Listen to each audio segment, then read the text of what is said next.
enga ya wara tikanga ina zoyemba lalo tikanga na zo plere biso nyonso tozalaka sima ya chaîne moko ya YouTube bimi Baimboka bayi internet nyonso to pesi bino mbote ngai wa bino nana sangara toujours na yeli susu et pas na bino mokolo lelo pona ko pesa bino toujours information pe ko pesa bino lolenge ni to saka ba analyse na biso toujours na analyste politique o yazali moko ya cadre ya INC toujours monsieur Diomi Ngoma toujours to yeli susu lelo pona ko sola na bino par rapport ya politique na biso lolenge ni to ko sala rétrospective moi mikolo lekani pona 2020 toujours na kati ya ba sujet o yazaki pe ya 2020 lolengeni to tikaki na kati ya suspense yango to bito elelo lisusu par rapport ko landisa mabamituna na bino pona ko zongisa kaka pa ya monsieur Diomi ameka un peu ko répondre biso pona oyo ezali concernant 2020 na kati ya rétrospective toujours na politique ya mboka na biso wana nazo pesa déjà mbote monsieur Diomi mbote na yo pe mbote na bayi internet nyonso mbote na bino bao bolanda ki émission na biso ebele pe botie ba j'aime na sepeli mingi na pesi bino merci na ndenge botiser ba data na bino pona kotala biso tozana pona servir bino merci. Ok, bayi mboka bayi internet tozo continuer lelo to yambi lisusu moko ya mwana ya mboka Diomi Ngoma poto nito sola na ye par rapport ya place tozalaki toujours to saki rétrospective de bomona ki mwa mituna pe ezaki belé mais vu que temps ngonga la biso kokaki ko continuer te yango lelo tozongi yo monsieur Diomi poto zonga na yo penzela mokuse ko solola na yo concernant lisusu o ezali budget tongaki to simba mingi na likambo ezaki budget ya 11 milliards pe to monaki que no président de la république tango aki kozwa ba précaution pour na ba état d'urgence ezaki président il fallait consulter moi baninga o yazaki na bango pe pembeni pour na ko arrêter eloko wana to monaki président ayaki mbala moko pour na ko pesa état d'urgence moko salamaki est-ce que ezaki que no président salaka kandenge wana muteke wana pe atuka ki moi baninga mususu azana bon pour na ko banda na question ya budget budget il y a RDC même 11 milliards wana autozaï koloba c'est une injure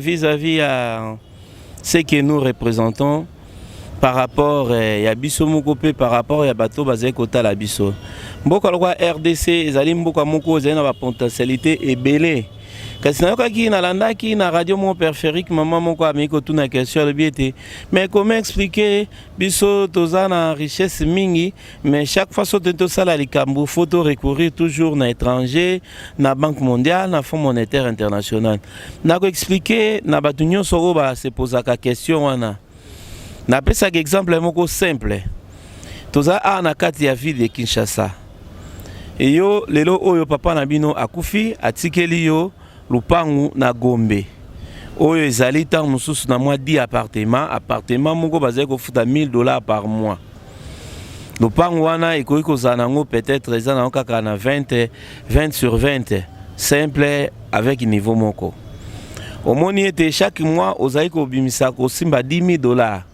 kasi mutu mususu azali na concession monene papa na bango akufaki azaki chef coutumier na côté ya Maluku atikele concession ya 40 hectares omoni ete soki botali na potentialité okomona ete mutu o azana 40 hectares azana ba potentialité mingi koleka mutu o azana 20 mètres carrés na Gombe kasi na mbongo boye mutu azana 40 hectares kuna na kati ya Maluku azali na mbongo ya ko exploiter yango te pe chaque mois azoteka tango mususu kaka basafu ezobi misileta mususu 200,000 francs 300,000 francs omoni ete azali na potentialité mais cash azali na ngote tandis que mutu oyo azana lupangu na Gombe azali na cash bien que potentialité nezango mukie mais azali na mbongo ezali ndenge moko tozali komona na mukili mboka mususu ezali nango na ba potentialité ebelete mais bazana activité économique ya makasi bazana exploitation bazoko exploiter na ba activité financière ezali ezosala ete mboka na bakoki kolala nzala te kasi biso na Congo tozana ba potentialité tozana ba mine d'or tozana manini mais o eza exploiter te o pona ko exploiter yango ezosenga bocha lisusu mbongo parce que lelo pona kobimisa or et ko senga bino mbongo pona kobimisa diamant senga bino mbongo mais ezana se ya mabele. Donc nous n'avons pas de capitaux frais. À tout moment, nous salika muto senga ezakwa muto ya lupango malukuana soki alingi asala bilanga mnene akokende pa batoyo muto aza lupango na Gombe a defita mususu $5,000 à louer ba tracteur. Ozomona na kanisi bo comprendre des exemples mouvement simple na pesi o mutu nyonso a comprendre nini ezali potentialité nini ezali richesse o isa palpable na maboko o ezali immédiate. Voilà donc na 11 milliards de dollars pour na budget ya mboka na biso ezali muke mais tout simplement parce que mboka na biso eza sous-exploité et puis eza mal exploité na sens nini. Tokomona même ministre na ngai Baudouin Mambeki alobaki yango tanga kutaraki na Top Congo na Christian Lusakweno alobaki yango ete na Congo na biso tozali na ba port privé tozali na ba aéroport privé babiloko euti mboka mususu eye efuti douane te eleki toti komona a tout récemment société o babengi égal bazana nyonga plus de 800 millions de dollars américains na Congo banda bakota bafuta na bango importé bon selon ndenge balobi na boyi boya kolanda ngai bofunda ngai na saibino bakisation gratuite non eza makam oto tangi oto moni ozomona et ba société ya boy ezali ebele o efutaka importé to o bazoko minorer impôt na bango to o efutaka ba douane te to o bazoko sa babiloko na fraude. Alors babiloko nyonso wana soki to kangi yango moni yango chef de l'état a justice liboso parce que la justice élève une nation.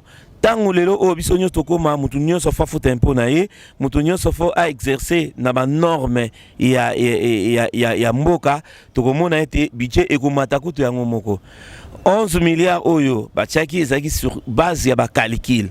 Je vous assure ba o bazolo ba ete tozui bazui raison pour na coronavirus. En tout cas, je vous assure que ce coronavirus est à côté à atteindre 100% exécution budgétaire mais à 80% pour atteindre. Et on a une loi rectificative ya budget pour pas qu'on quitte ça yango pour être coronavirus a bébé qui makambo. Pe na mutu na uti kotuna est-ce que chef de l'État il fallait consulter baninga ba chef de corps mususu. Effectivement chef de l'État ayambaka maman Janine Mabunda pe ayambaka papa Alexis Tambwe mama pour ba ko étudier situation ningi za qui critique na mboka sur le plan sanitaire. Pe na boye na koliki ete na masolo na bango basolo la ki yango atako bango balobi basolo la ki yango te mais toujours il faut que chef de l'État c'est le premier citoyen. Donc lorsque l'urgence s'impose, il peut toujours agir et puis on peut régulariser après. Qu'est-ce qu'il faut? Il faut que tout ce qui est nous pour la réunion interinstitutionnelle, tous nos décisions, tout sauver ma vie, si ma expliquons la réunion interinstitutionnelle. Pour ceux qui n'ont été papa Alexis Tambwe Mwamba, na maman Janine, les kakate na etandweke ba kende kokuta na chef de l'État pour ba ko discuter na ye yango mbele makamyo so ezala kité omoni. Merci beaucoup, cher Internet. Nous allons continuer. Na invité Nangai toujours analyste politique. On a qui a zappé moko ya cadre ya INC. Alors, Monsieur Jomi, on a dit que toza mingi pour la raison que moi mukena moi mituna o ezali ya mikoli lekani vu que ba rapport il lekana qui a chef de l'État. Matika ngai na soulevé moi pour na bi que oza moko ya cadre ya INC. Ezali na biloko tozo yo ka moi rumeur nungu o ezali ko circuler na minute o pour na kotuna. Balobi bandeko bele balobi Vital Kamerhe akobima na accord par rapport ya accord au ya Nairobi. Ya accord ya Nairobi état de droit. Eza wapi parce que lo babi que no akobima pe akoza loko premier ministre nommé comme premier ministre. Or état de droit ndekanga ke par rapport ya situation toyoka ki Vital Kamerhe sala ki mbongo ezaki ya projet ya 100 jours. Na ebité est-ce que ezali logique ou bien état de droit ngo o tozolo balelo ezali wapi? Merci maman pour la motuna otuningai. État de droit yangonde o tozali koluka. Ndenge olobi soki bato bazali ko bakio papa président nanga akobima na accord ya Nairobi te. Abima na accord ya Nairobi te. Président akangamaki sur base d'une décision de justice. Ce qui akobima sur base d'une décision de justice. Dans ce Sabino était, le président avait été condamné à premier degré. Mais tout est bien été, ils allaient droit, n'est toujours pas état de droit, ils allaient droit à Moutou na Moutou, à épuiser la voie des recours nae nyonso. Lelo oyo, président Akindaki na appel. Tous aïe causé, l'attend ensemble s'en appelle, mais naïb ça qui binopé. Pendant que tu Akindaki na appel, président Bakanga qui est pour la makambu ya ba maison préfabriquée. Balobi ke ba maison ngo e monanité mbongo balié. Mais tout est comme on a communiqué à gouvernement c'est que la maison a existé bel et bien na port ya Dar es Salaam na Pointe-Noire ezali pe na bisika mususu batanga ki ona ko bosana. Donc pour na ko le baité ce qui la maison ezali existé c'est que mbongo ba yiba quitté c'est que mbongo ba sombelaki effectivement ma maison. Alors ezali moyen de droit au biso tozali nango na INC autant tozali ko kende na appel tokotal s'appelle juge akomona ako apprécier le juge est souverain dans sa décision. Ce qui a moni été président Vital asaki le retard bimisa papa maman moni état de droit ezali penini ezali ke tokoki ko kanga innocenté soto so kanga ba innocent tozo condamner batu pour ba servir comme ba cobaye. À ce moment-là, état de droit est athée. Donc, si on état de droit, au moment na justice, bachaka balance. C'est-à-dire, mon devant la justice, on pèse nenge moko. Bako pèse au poids mingité, koleka bamsuto, bako diminuer poids na OTT. Oh, azali innocent. Ngai nazali convaincu parce que tolanda na bino procès à 100 jours. Tout le monde a vraiment que procès wana ezaki politisé à outrance. La preuve année que président Kabound, je pense, à Sila Koleka na TV, président IDPS, tant makam na bango bebani na FCC. Alobaki yango, alobi nini? Était makambu ya président Vital ezali bata FCC ne bakanga kae. Peto mona ki pe bata FCC tant bakanga ki tunda kasi na bat beta ki pratine balobi ke biso ne mutosali bakanga Vital Kamerhe. Donc pour dire qu'il y a à boire et à manger. Donc ce qui président Vital Kamerhe akobima en tant que innocent, c'est une bonne chose. Et puis, à cause de rétablir un droit, au lobby que nommé Premier ministre, maman, peut-être au quotidien, quand il secret à roi, souhait et à Moutounion, au moins, chef de l'État, pas au fin à Maming, à respecter à Bakorte, Mais parmi Bakor, au Bafunda Kaye, Bafunda Kaye, accord à Nairobi et Lobinin. Accord à Nairobi et Lobby était ce qui est majorité et qui est à côté à président. Félix Tshisekedi, président Kamerhe à premier ministre. Voilà accord ya Nairobi Ningelobi. Donc, les lots avec Union Sacrée, Toyebi Bissonio a été président à Roko Maskona majorité. Monsieur Jomi, on a moni ezali na zui moi sous question mususu ko bimisama place wana. Par rapport il y a accord au Ezaï à Nairobi. Ndenge lobi lelo na part ya président de la République Félix Tshisekedi, ce qui lelo eza que yende mutazui une grande partie à majorité na accord na bango il faut Vital Kamerhe azala comme premier ministre. Lelo na bokeite ndenge bobi que faut que ko déposer du sous par rapport ya kokangama ya Vital Kamerhe pour na ko déposer ko la preuve que non aza innocent pour na ba maison maison aux aïeux préfabriqués. Oui, les lots habité. Est-ce que c'est la possible d'ici la nomination au Salama? Il y a un bokéité pour la déposer aux Ezali, bah mais quand peut la canaille pour la sa innocence naïe. Est-ce que c'est possible que nous Vital Kamerhe à thème à la place voilà la première ministre? Maman, nakansi pour na bayi bazali banamboka, c'est que baïté na bureau d'âge balinga qui ko étudier question où il y a motion de censure contre le gouvernement, mais bureau d'âge à Boyaki. Na boye ce qui tozongi na chapeau na biso analyste politique, tout le monde était analytiquement ex-congrès nini session extraordinaire au écosi là sans que premier ministre a tombé et que bakochaka ka bureau définitif. Soit bureau définitif tout ça en mois de janvier, bureau définitif tout ça en mois de janvier et tokozela si dans le mois de mars, dans la session ordinaire, nous avons gouvernement sika. D'autant plus que le gouvernement, ce qui faut présenter dans l'Assemblée. Alors, ceux qui assemblée en vacances aux elati à Rozonga. Donc tokoli qui était titoko makana ba mois de mars wana dossier qu'on a fixé et puis la vérité va éclater au grand jour. Ce qui est sali était justice et acquitté mon président Vital Kamerhe Toko Sepela mingi.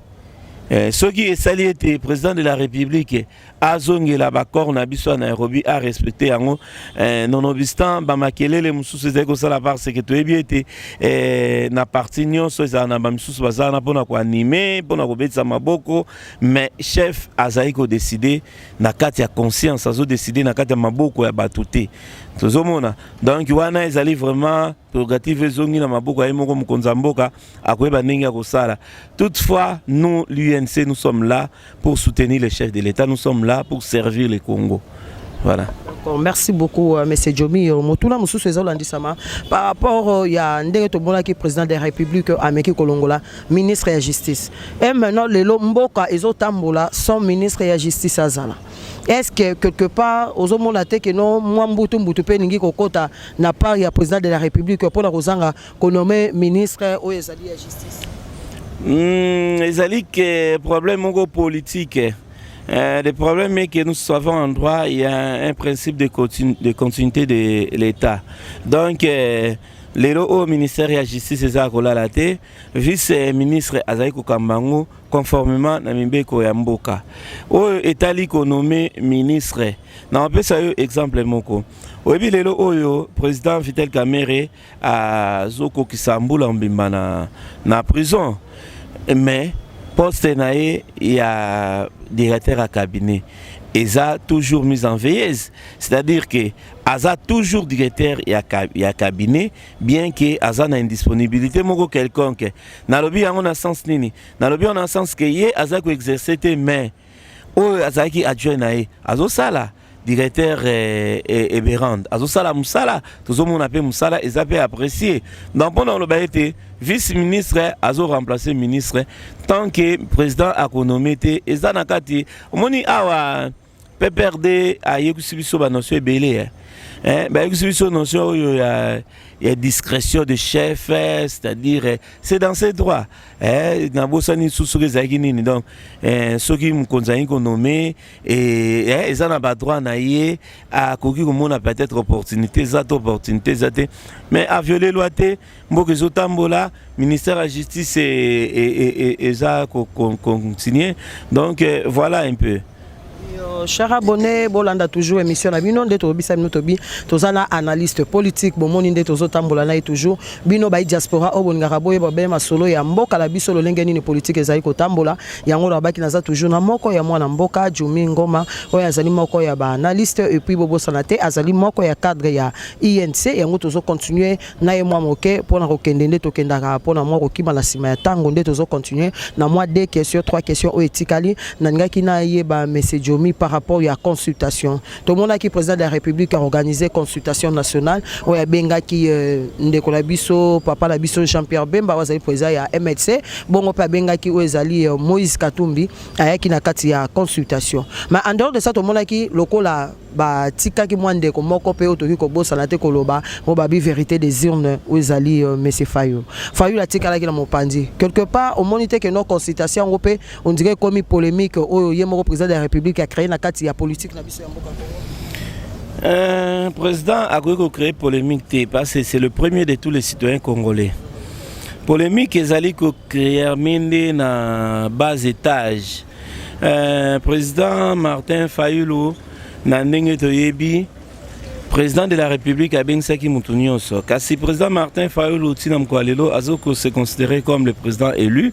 Et puis basila kolobana va discours na bango que président nommé a ko ben sa président élu té. Et lelo bango moko ba ko kozwa ba réponse. Nandenge situation zai ko évoluer. Tout le monde bazai ko loba été président Azali, président Martin a se permettra quand même ko ben patin. C'est-à-dire patin bisonyo so otoko na kishasa toyebi to bana bengo matirin c'est-à-dire bazui carton monko batie maboko batie basinga soko benga matirin asalibo abetibo alors yende babenga patin donc pona ye président va saluer le cola nzete et que monsieur Kabila ne mutazo ningisa monsieur Kabila mutawape sa ba mouvement na maboko na makolo na nzoka lelo to ekomona ngo keza lukuta ngala osenga na bande kona biso eside lelo ekomi parti o ekomi kotanga mape grâce à l'accord ya Genève, grâce à président Moïse Katumbi, grâce à président même président Félix Tshisekedi et puis grâce à président Jean-Pierre Bemba. Lelo oyo eside ekomi kozwa pe ancrage tout monaki bazui basombi lopango mbimba ya plus de $600,000 pour na kotia siège na bango sika bon to éviter toko likete membres na bango doit cotiser mais tant to éviter te bazar même pas na 100,000 membres déjà passé mais président Martin Fayulu il n'est jamais trop tard pour mieux faire. Les solos avertis des urnes, je me rappelle, étant président Mozito à l'Ekaka na TV5, Babi, vous allez faire comme ça pendant 5 ans, réclamer toujours verter des urnes, verter des urnes. Nakasiba na mboka ba bosani réponse na et beta qui tolé na mukilumbimba. Alobi, nous allons mettre des conditions telles que les investisseurs ne vont pas venir au Congo et que donc par ricochet, on va toujours recourir à nous. Voilà un peu logique na bango ezalaki wana. Logique na bango ezalaki ba comme ça Congo ingouvernable. Logique na bango ba comme ça Congo inviviable. Poto lo ba été na tango nyoso wana omoni po ezambo konzi bolokoti na balabala. Omoni po ba nomaki. Alors nyoso président zali ko sala na sens ya kozongisa makamwa malamu na mboka ekoki ko intéresser bango te. Donc dis-toi que bato ya lamuka el dur baza intéressé te na bonheur ya peuple congolais bango baza intéressé na malheur il fallait que le peuple congolais a souffrir pour azongela bango pour bambaza comme solution de rechange mais moi je pense que nzambe biso toza bato ya nzambe ne mutasala biso nzambe ko linga te que to souffrir kaka pona bato mo mi balé bazwa pouvoir pona mutu moko yende mutalobi ba vota ke te nzambe pas se pelade ya mo nzambe peut-être monsieur Jomi autant ba balobi que non moyen ba ya ko ya nde baba ki no ba boy bato ba ko investir toujours mboka Congo na ndenge ya kotala pe ko landisama par rapport ya 127 minéraux otoyo ka biso nyonso tout monsieur Sylvain Mutombo o azali moko pe ya ba ministre to ka ki na discours na kati ya Mika alobaki République démocratique du Congo est à 87% ya minéraux. Peut-être yango tende yango esali ke bandeko yesi de babo ya ke bato ba utakuna po ba ko investir. Mais kasi on a été ko sabino te soki sikoyo papa wana o yatika ki wazana lopango na maluku ya 40 hectares atika ki bane belé et que mwana mususu azali wana azolinga te ke bato ba ko pesa mbongo po ba exploiter pour que famille et mata bomoni te ke azali mwana libebi azali mwana malamu te parce que ceux qui penza olingi famille okondima ba ya ko pesa bino ba capitaux pour que bo exploiter pour que beaucoup mape na ba cash parce que mbongo zo compter liquidité yango za ko compter biso toza na babiloko mais toza na liquidité te donc ce qui ezali logique ya bato eside en tout cas to batala muka en tout cas ezali mingi ngai en tant que moto na lingi Congo na osenga na bango pardon au nom du peuple congolais pour nga na vota na ngai Martin Fayulu tinga na vota Félix Tshisekedi tamba lobaka ke peuple a voté bango peuple a voté bango peut-être ba longola na compte peuple moi je fais pas partie à peuple pour nga na vota na bango tepe na bato nga ba vota na bango Martin Fayulu te nous avons bâti campagne pour le président Félix Antoine Tshisekedi donc pour na biso le président qui est là, c'est le président que nous avons voté. Mais sur les gens qui ont voté, voté à bango, tant mususu, batu mususu, voté à bango, tant mususu Martin Fayulu to, candidat mususu, tant mususu, mususu pas voté à Mokia. À quoi le bapon a Mokia, le président de la République. Aux hommes, à quoi considérer Binope comme vous avez peuplé. Donc moi je pense que aujourd'hui, comme j'avais dit dans l'émission précédente, les faits sont sacrés. Les faits, c'est quoi? C'est Félix Antoine Tshisekedi qui est le président de la République démocratique du Congo. Papa Martin Fayulu, ce qui va voter et que batanga été na seni, ce qui peut azakana réseau azakana tort, c'est du passé. Total na fitir aya to bon ça bon. Akoko ya to akoko ya te po batum so balobake po bozo ko katanga tete akoko ya to akoko ya te kasi abong sa discours na ye akoma pour le peuple congolais ekozala plus reconnaissant envers lui ce qui a participé na bonheur que azalana a souhaité ka malheur ya peuple congolais pona kibokonzi na ye imperium na ye papa Tshisekedi asala yango te ayebisaka biso nga na gagné kasi lokola batie Kabila bolala pongia ba bébé bozela makambo susu koya voilà. Oui, chers abonnés, nous sommes pratiquement à la fin. Il y a émission la biso à l'élan de TSM notre bito za toujours na analyste na biso o ezali monsieur Djomingo ma o ayaka toujours na kati ya chaîne na bino o bo s'abonner massivement pour na kolanda ba information ba actualité makambo ezali ya mboka na biso République démocratique du Congo par rapport ya politique na biso. Alors monsieur Djomi lokwa to komi na mwa suka ya tango ndenge réalisateur na biso zo pesa biso ngonga na ebité mwa dilobano ya suka pour na mokola lelo ko zalani. Chaque fois na pesaka merci mingi na yo oyo ozwaki temps ya kolanda ngai sur internet ya koutiliser ba data na yo na pesaka bino merci makasi pe na pesaka merci mingi na monsieur Jean Baudouin Mayo Mambeke oyo une fois na tête ya budget akanisaka fédéral ya Selemba o ngana zalaki monsieur Ngoma ope nazaka conseil politique nae pe abenganga na cabinet nae lelo on nazako travailler na côté nae avec ba conseiller Thierry Kamba pe na ba conseiller Cyprien Lusweko ba conseiller Prince et pe ba conseiller Gaël Bissonio surtout na kata budget tozoko sala po ete bomona quand même moi ba résultat pe na pesi ba futur électeur nanga nyonso o ya gal bana Selemba bana Bumbu bana Bandale bana Kasavu ma pesi bino nyonso mbote muto na biso ezali mayele ezali pour notre travail pour na bino batu partout au bozali na kati ya monde na pesi bino mbote Congo na biso ekobonga naza ko croire na président Félix Antoine Tshisekedi parce que na moni ba o yazali ko sala na moni ba intention na ye en tout cas ceux qui au boy na yo ko soutenir na ye ezali droit na yo ezali démocratie mais ceux qui oza ko souhaiter malheur et échec na ye pour yo okoka ko telema wana ezali pena droit na te parce que wana ozo soutenir que moi na nga Merveille Ngoma azala malheureuse na vie et je peux pas te le pardonner na ko pardonner te ceux qui oza ko soutenir que ba famille na biso baza na pasi kaka po yone mukolo ya komande to bonga papa lelo toza pour vivre lelo toza pour vivre lobby voilà. Oui, chers abonnés, merci beaucoup. Bino Baimboka, Bino Baobosa Libanda Mboka, Obosabona la chaîne Bino et le Son TV, Obosapé Sarabino Petouaka, Kopé Sabino, information par rapport à Oezali Koleka Namboka, actuellement Oezali politique Nabiso Yamboka, dans la Kiwana invité Nanga toujours analyste politique Oto Yambaki, Oto Mesape Koyambaka, la Katia chaîne Bino, Messé Djomi, Ngoma, nous sommes pratiquement à la fin pour la Mokola Lelo. Merci à Montréal, Gumboma, Oazaki toujours pour la Kopé Sabino Bilili Kitoko et Koma. Banda kolabino merci à mon boss Elo Son TV na PC Bambo Tebele Elo ba bipa iwa pazwa mi pe bande konyo surtout ya Irlande obo sabuna massivement obo landaka ngai ba mama Sylvie Matabisi na bosanité mama ngai Anne Kisuka bobo Teleka na bosanité pasteur Claude na bosanité ya Claude Pangi na bosanité mama Linda Pembele bino nyonso boze belé ya papa na Ezra na bosanité j'essaie de dire bino tout ya Fredine Ndongala Bambo Tebele na yo Big Boss Pesio Bambo Tebele to komi na suka ya émission na biso ya mokola lelo bino obo sabona massivement bozala toujours na kati ya chaîne na bino kata moi je vous dis bye bye on se retrouve prochainement ciao enga ya wara tikanga ina zoyemba lalo tikanga na zo plere bisonyo soto zala sima ya chaîne moka ya YouTube bimi